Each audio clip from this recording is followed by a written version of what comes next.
Bonjour, bonsoir à chaque petit bon Dieu qui est abonné à la chaîne Motivational Lunes Eugène et qui toujours regarde des vidéos nous et qui partage avec l'autre monde dans l'idée pour prouver, démontrer l'amour que vous gagnez pour le Seigneur et pour parole. Donc je dis à un peu le monde à regarder des vidéos sur YouTube. Et nous avons une communauté évangélique qui est intéressée avec sujet biblique qui a traité de manière à améliorer, à approcher le Seigneur beaucoup plus, améliorer les relations et puis approcher de Dieu de manière digne de la volonté de Dieu. En effet, dans la vidéo ça, nous avons avec vous un sujet biblique qui c'est la résurrection. Appliquer quelques portions de manière pour porter plus clarté, plus lumière concernant le sujet biblique ça. Le sujet de résurrection est l'un des plus importants, mais aussi des plus contestés de la Bible. Les Juifs, les prosélytes et les gentils du temps de Jésus et de l'Église primitive avaient opposé avec rigueur les enseignements sur la résurrection des morts. Les leçons enseignées sur cette doctrine réclament une préparation spirituelle au niveau de l'intelligence de quiconque qui lutte pour une résurrection. Revivre, soit spirituellement ou physiquement, est un mystère de Dieu. Pour le croire, il faut changer sa disposition et sa conception liée dans les ténèbres de l'ignorance et de la mort pour obtenir la liberté de la vie hors la lumière. Les termes première résurrection et seconde mort sont des terminologies bibliques. Ainsi, à partir de certaines recherches, on arrive à découvrir qu'il y a aussi une première mort et une deuxième résurrection. Il ne pouvait y avoir une première résurrection sans une première mort. De même aussi, il ne pouvait y avoir une résurrection physique sans une mort physique. Si la première résurrection, c'est l'âme rendue vivante par le Saint-Esprit, la première mort, c'est détruire la puissance du péché qui avait gardé cette âme dans la mort. Aussi, si la seconde mort est la mort physique sans l'espérance d'une résurrection, deuxième résurrection, c'est se relever de la mort naturelle en vue d'achever sa course dans le spirituel. Quittez-moi pour une partie ça. Si la première résurrection, c'est l'âme rendue vivante par le Saint-Esprit, la première mort, c'est détruire la puissance du péché qui avait gardé cette âme dans la mort.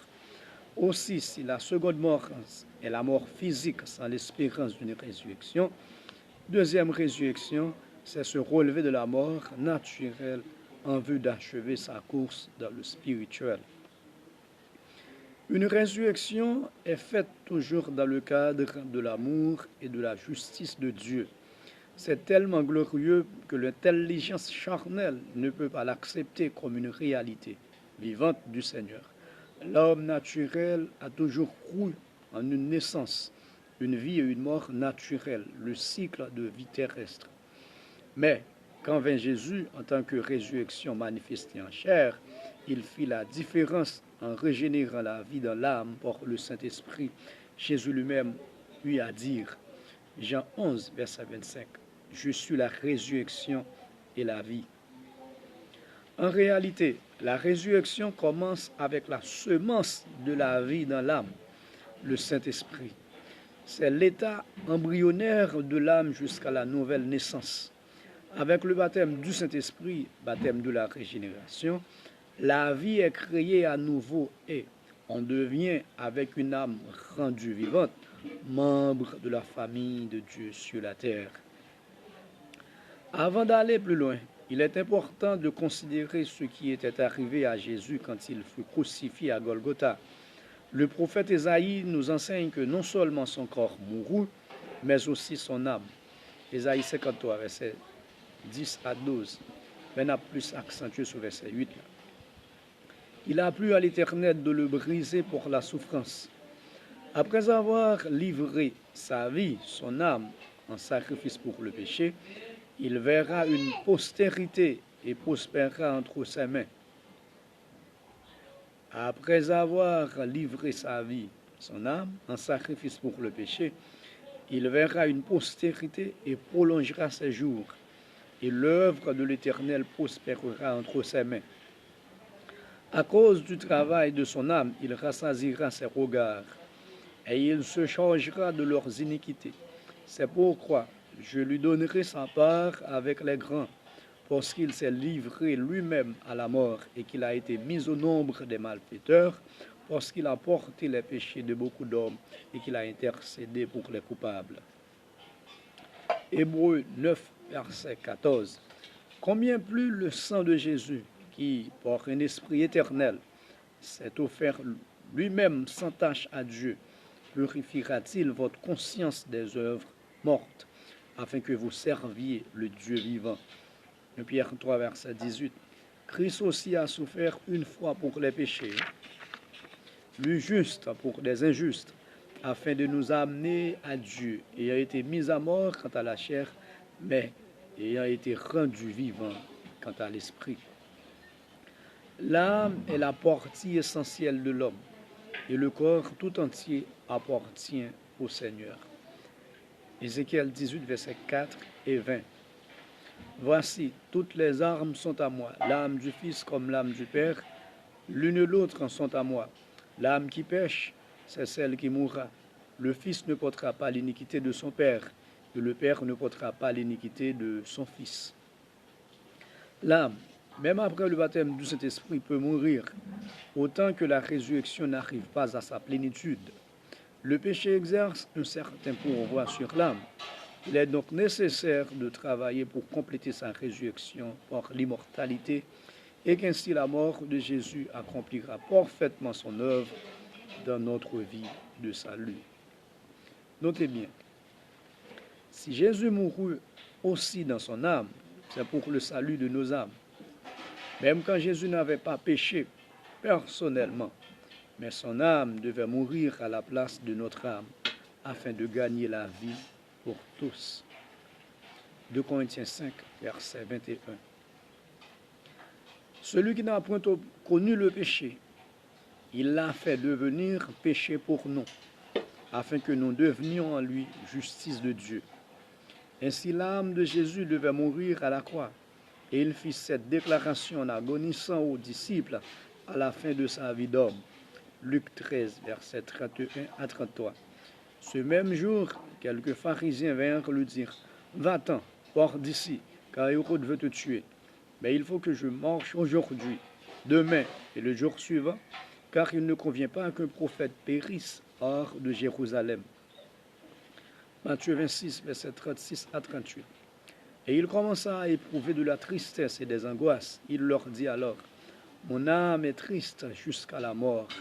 Restez ici et veillez avec moi. » Cette compréhension nous révèle que Jésus devait mourir non seulement du corps, mais aussi de l'âme. 1 Pierre 3, versets 18 et 19. Christ aussi a souffert une fois pour les péchés, lui juste pour les injustes, afin de nous amener à Dieu et a été mis à mort quant à la chair, mais il a été rendu vivant quant à l'esprit, dans lequel aussi il est allé prêcher aux esprits en prison. Ces versets ci-dessous, dans Ésaïe 42 et 61, ont été accomplis pendant la vie de Jésus dans son ministère, particulièrement durant les 3 ans et demi, lorsqu'il prêchait sur la terre, mais non pas après sa mort, et nous lisons dans Ésaïe 42, versets 6 et 7. Moi, l'Éternel, je t'établis pour être la lumière des nations, pour ouvrir les yeux des aveugles, pour faire sortir de prison le captif et de leur cachot ceux qui habitent dans les ténèbres. Ésaïe 61, verset 1er.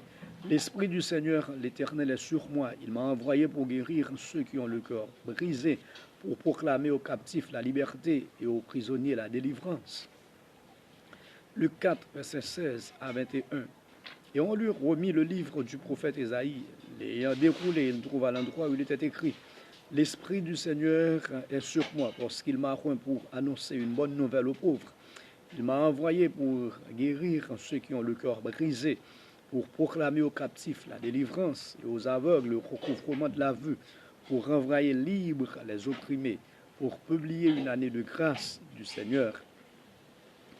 Les esprits en prison auxquels Jésus prêchait étaient le peuple d'Israël, principalement le sacerdoce lévitique, qui était naturellement vivant, mais spirituellement mort. C'étaient ces morts envers lesquels Jésus était envoyé prêcher, mais non pas des morts naturelles dans des tombeaux naturels. Jésus l'a éclairci dans Jean 5, versets 24 et 25. En vérité, je vous le dis, celui qui écoute ma parole et qui croit, où les morts entendront la voix du Fils de Dieu, et ceux qui l'auront entendu vivront. Israël était mort à cause de ses péchés, mais par les paroles de Jésus, elle avait une opportunité de se rendre vivant par la justice, ce qu'elle n'avait pas profité. La résurrection des gens de l'Ancien Testament à la résurrection de Jésus. Les saints de l'Ancien Testament qui vivaient de façon intègre sous la loi de Moïse, même sans le baptême du Saint-Esprit, méritaient une résurrection, comme Paul le décrit dans Hébreux 11, versets 35 à 40. Lisons 39 et 40. C'est 35 à 40, mais on met accent sur 39 et 40. Là. Des femmes recouvrèrent leur mort par la résurrection, d'autres furent livrées au tourment et n'acceptèrent point la délivrance, afin d'obtenir une meilleure résurrection. D'autres subirent les moqueries et le fouet, les chaînes et la prison. Tout cela, à la foi desquels il a été rendu témoignage, n'ont pas obtenu ce qui leur était promis, Dieu ayant vu quelque chose de meilleur pour nous, afin qu'ils ne parvinssent pas sans nous à la perfection. Les saints de l'Ancien Testament espéraient une résurrection naturelle. Ils moururent dans la foi, croyant que Dieu leur relèverait de la mort. Versets 39 et 40. Livrés au tourment et n'acceptèrent point la délivrance, afin d'obtenir une meilleure résurrection. D'autres subirent les moqueries et le fouet, les chaînes et la prison. Tout cela, à la foi desquels a été rendu témoignage, n'ont pas obtenu ce qui leur était promis, Dieu ayant vu quelque chose de meilleur pour nous, afin qu'il ne parvinsse pas sans nous à la perfection. Job 14, verset 13. Oh, si tu voulais me cacher dans le séjour des morts, m'y tenir au couvert jusqu'à ce que ta colère en soit passée, et me fixer un terme auquel tu te souviendras de moi. Et Job 19, verset 25 à 27. Mais je sais que mon Rédempteur est vivant, et qu'il se lèvera le dernier sur la terre. Quand ma peau sera détruite, il se lèvera. Quand je n'aurai plus de chair, je verrai Dieu. Je le verrai, et il me sera favorable. Mes yeux le verront, et non ceux d'un autre. Mon âme languit d'attente au-dedans de moi. Job parlait de sa propre destinée. Mais nous voyons Ésaïe inclus tous ceux de la lignée des justes, de la dispensation de l'Ancien Testament, car il disait dans Ésaïe 21, Ésaïe 2, verset 19, Ésaïe 2, verset 19, que les morts revivent, que mes cadavres se relèvent. Réveillez-vous et tressaillez de joie, habitants de la poussière. Jésus allait même plus loin pour parler de certains prophètes qui seraient définitivement inclus dans ce nombre. Matthieu 11, versets 11 et 12. Or, je vous déclare que plusieurs viendront de l'Orient et de l'Occident. Ils seront à table avec Abraham, Isaac et Jacob dans le royaume des cieux. Mais les fils du royaume seront jetés dans les ténèbres du dehors, où il y aura des pleurs et des grincements de dents.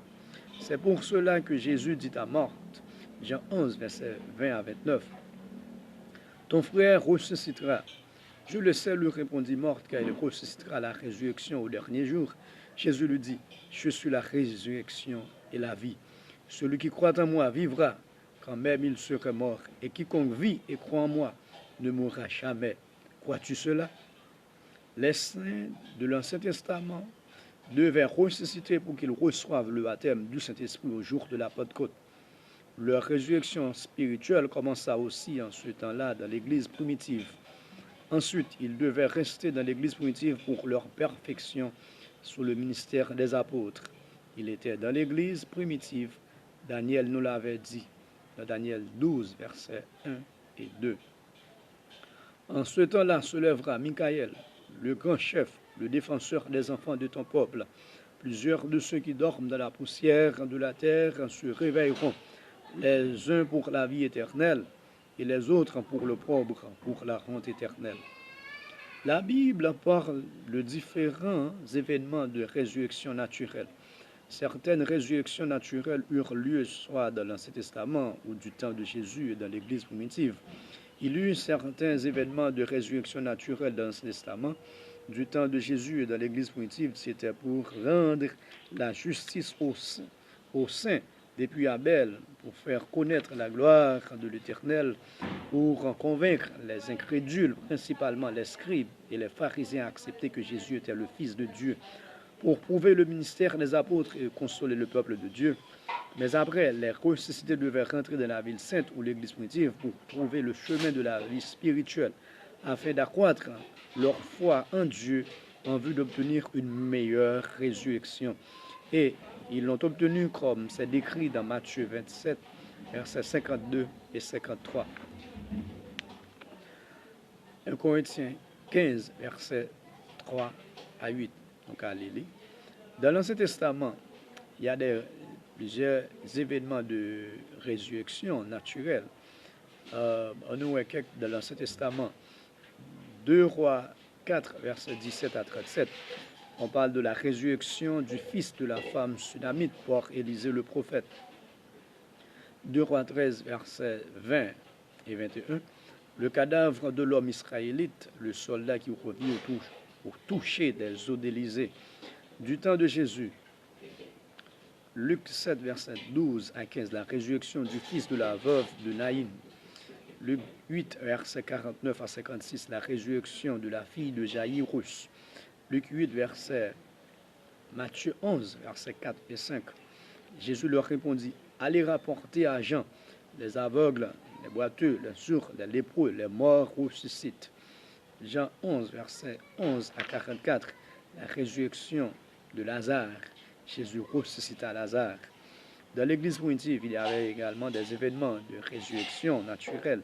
Acte 20, verset 7 à 12, la résurrection de Tichès. Acte 9, verset 36 à 43, la résurrection de Tabitha. Toutes ces résurrections, ils sont faites pour des raisons principales. Il y a un pour consoler des familles, il y a un pour prouver la véracité de Jésus comme Fils de Dieu, que les scribes et les pharisiens n'ont pas accepté. La première résurrection. La première résurrection commence avec le baptême du Saint-Esprit. Le baptême du Saint-Esprit réveille l'âme de l'homme de la mort et du péché. Le corps naturel fait de poussière est un véhicule visible créé pour l'âme et l'esprit. Mais la nature perverse et adamique de l'homme constitue un tombeau pour l'âme. C'est le corps de la mort. Ce retour à la vie de Dieu par le baptême du Saint-Esprit n'est qu'un début de résurrection, ce qui s'achèvera à la perfection. C'est bon de se réveiller en esprit, comme Paul l'a bien expliqué dans ces versets qui vont suivre, Colossiens 3, versets 3 à 5. Si donc vous êtes ressuscités avec Christ, le commencement de la régénération en Christ, cherchez les choses d'en haut, où Christ est assis à la droite de Dieu. Quand Christ, votre vie, paraîtra, alors vous paraîtrez aussi avec lui dans la gloire. Romains 8, verset 11. Et si l'esprit de celui qui a ressuscité Jésus d'entre les morts habite en vous, celui qui a ressuscité Christ d'entre les morts rendra aussi la vie à vos corps mortels par son esprit qui habite en vous. Éphésiens 2, versets 1 à 6. Vous étiez morts pour vos offenses et pour vos péchés, mais Dieu qui est riche en miséricorde à cause du grand amour dont il nous a aimés, nous qui étions morts pour nos offenses, nous a rendus à la vie avec Christ. C'est par la grâce que vous êtes sauvés. La première résurrection, Colossiens 2, verset 13. Vous qui étiez morts pour vos offenses et pour l'incirconcision de votre chair, il vous a rendus à la vie avec lui en nous faisant grâce pour toutes nos offenses. Tite 3, verset 3 à 6. Car nous aussi, nous étions autrefois insensés, désobéissants, égarés, asservis à toute espèce de convoitise et de volupté, vivant dans la méchanceté, dans l'envie, dignes d'être haïs, nous haïssant les uns les autres. Il nous a sauvés, non à cause des œuvres de justice que nous aurions faites, mais selon sa miséricorde, par le baptême de la régénération et le renouvellement du Saint-Esprit. La première résurrection s'achève avec l'immortalité de l'âme. C'est la perfection, la fin de sa foi. Apocalypse 20, versets 4 à 6. Et je vis les âmes de ceux qui avaient été décapités à cause du témoignage de Jésus et à cause de la parole de Dieu. Ils revinrent à la vie et ils régnèrent avec Christ pendant 1000 ans. Paul l'enseigna comme un but à atteindre dans sa vie dans Philippiens 3, versets 10 à 14, afin de connaître Christ et la puissance de sa résurrection et la communion de ses souffrances, en devenant conforme à lui dans sa mort, pour parvenir, si je puis, à la résurrection d'entre les morts. Ce n'est pas que j'ai déjà remporté le prix ou que j'ai déjà atteint la perfection, mais je cours pour tâcher de le saisir, puisque moi aussi j'ai été saisi par Jésus-Christ. Oubliant ce qui est en arrière et me portant vers ce qui est en avant, je cours vers le but pour remporter le prix de la vocation céleste de Dieu en Jésus-Christ. Bon, plus tard, Paul lui-même l'a atteint dans 2 Timothée 4, versets 6 à 8. C'est quand pour moi je sers déjà de libation, que le moment de mon départ approche. J'ai combattu le bon combat, j'ai achevé la course, j'ai gardé la foi. Désormais, la couronne de justice m'est réservée. Le Seigneur, le juste juge, me la donnera dans ce jour-là, et non seulement à moi, mais encore à tous ceux qui auront aimé son avènement. Cette couronne est un corps spirituel qui est la récompense de ceux qui auront atteint la plénitude de la vie, l'immortalité. Apocalypse 6, versets 9 à 11. Je vis sous l'autel les âmes de ceux qui avaient été immolés à cause de la parole de Dieu et à cause du témoignage qu'ils avaient rendu. Une robe blanche fut donnée à chacun d'eux, et il leur fit dit de se tenir en repos quelque temps encore jusqu'à ce que fût accompli, fut complet le nombre de leurs compagnons de service et de leurs frères qui devaient être mis à mort comme eux. 1 Thessaloniciens 4, versets 13 à 18. Nous ne voulons pas, frères, que vous soyez dans l'ignorance au sujet de ceux qui dorment, car si nous croyons que Jésus est mort et qu'il est ressuscité, croyons aussi que Dieu ramènera par Jésus et avec lui ceux qui sont morts. Nous les vivants, restés pour l'avènement du Seigneur, nous ne devancerons pas ceux qui sont morts, car le Seigneur lui-même a un signal donné à la voix d'un archange et au son de la trompette de Dieu, descendra du ciel, et les morts en Christ ressusciteront premièrement. Ensuite, nous les vivants qui serons restés, nous serons tous enlevés avec eux sur des nuées à la rencontre du Seigneur dans les airs. Et aussi nous serons toujours avec le Seigneur. Consolez-vous les uns les autres par ces paroles. Et Corinthiens 15, verset 31 à 58. Chaque jour, je suis exposé à la mort. Je l'atteste, frère, par la gloire dont vous êtes pour moi, le sujet en Jésus-Christ, notre Seigneur. Si c'est dans des vues humaines que j'ai combattu contre les bêtes à Éphèse, quel avantage m'en revient-il si les morts ne ressuscitent pas? Mais quelqu'un dira, comment les morts ressuscitent-ils? Et avec quel corps reviennent-ils? Insensé. Ce que tu sèmes ne reprend point vie s'il ne meurt, puis Dieu lui donne un corps qui lui est propre. Et à chaque semence, il donne un corps qui lui est propre. Toute chair n'est pas la même chair, mais autre est la chair des hommes, autre en celle des quadrupèdes. Il y a aussi des corps célestes et des corps terrestres. Jean 12, versets 24 et 25. En vérité, je vous le dis, si le grain de blé qui est tombé en terre ne meurt, il reste un seul. Mais s'il meurt, il porte beaucoup de fruits. Celui qui aime sa vie la perdra, et celui qui la perdra à cause de moi, dans ce monde, la conservera pour la vie éternelle. La deuxième résurrection est la résurrection finale. C'est une résurrection physique qui prend place à chaque fin de dispensation de perfection, notamment à la fin des 1000 ans. La deuxième résurrection ou la résurrection finale, c'est une résurrection physique qui prend place à chaque fin de dispensation de perfection, notamment à la fin des 1000 ans. Apocalypse 20, verset 5. Les autres morts ne revinrent point à la vie jusqu'à ce que les 1000 ans fussent accomplis. Apocalypse 20, verset 11 à 15. Puis je vis un grand trône blanc et celui qui était assis dessus. Et je vis les morts, les grands et les petits qui se tenaient devant le trône. Des livres en furent ouverts et les morts furent jugés selon leurs œuvres. Quiconque ne fut pas trouvé écrit dans le livre de vie fut jeté dans les temps de feu. Acte 24, verset 15. Ayant Dieu cette espérance, comme ils l'ont eux-mêmes, qu'il y aura une résurrection des justes et des injustes. Une probable résurrection physique à la fin du temps des gentils. Différents ministres considèrent la possibilité d'une résurrection physique pendant la pluie de l'arrière-saison.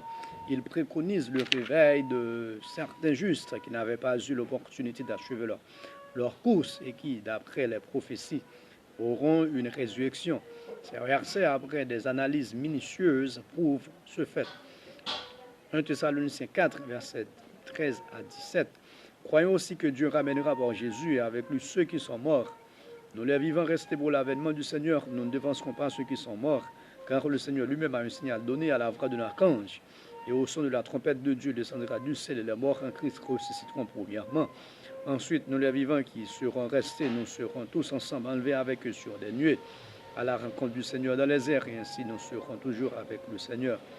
Mais c'est ça qu'on a cité là, il a montré qu'il y a une probabilité où, à la fin du temps des gentils, gagnant une résurrection pour des personnes et dans la dispensation, ça qui pas complété et conditions pour atteindre pas dans la première résurrection, notre pendant la pluie de l'arrière-saison, le Seigneur est capable de songer, bien de songer les gens de l'Ancien Testament.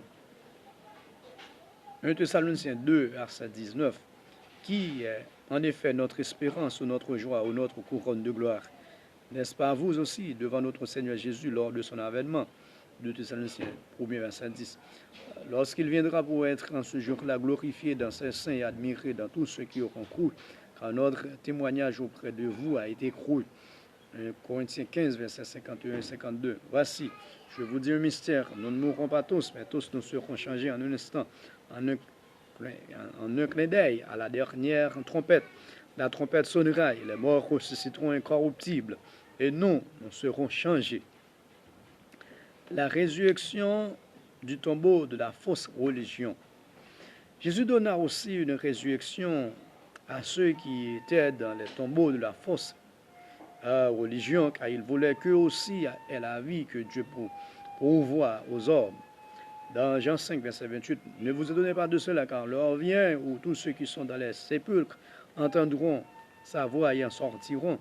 1 Pierre 3, 18 et 19, ayant été mis à mort quant à la chair, mais ayant été rendu vivant quant à l'esprit, dans lequel aussi il est allé prêcher aux esprits en prison, la fausse religion. Les esprits en prison étaient ceux-là qui se trouvaient emprisonnés dans les tombeaux des leaders de la fausse religion.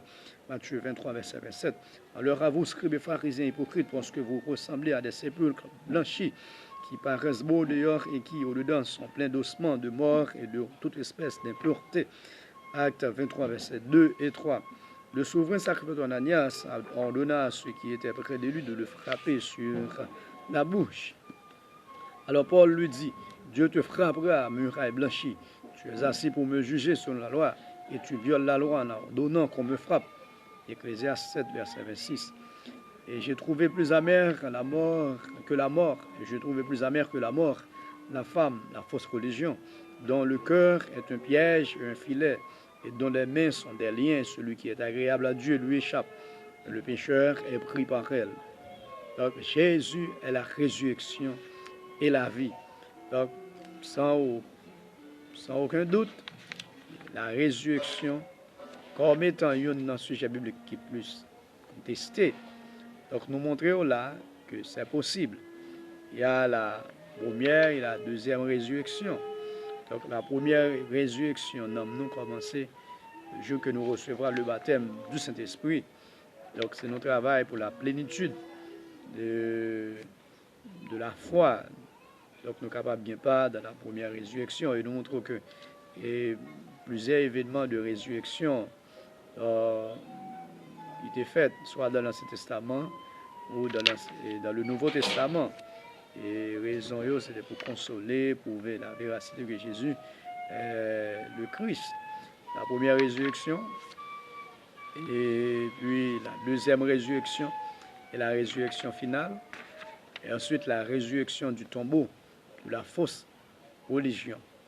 Le fait que le sujet biblique ça fait sens pour vous, l'île, tendez les versets, tendez explications qui marchaient avec eux, et que bon Dieu bénisse. On travaille pour une meilleure résurrection.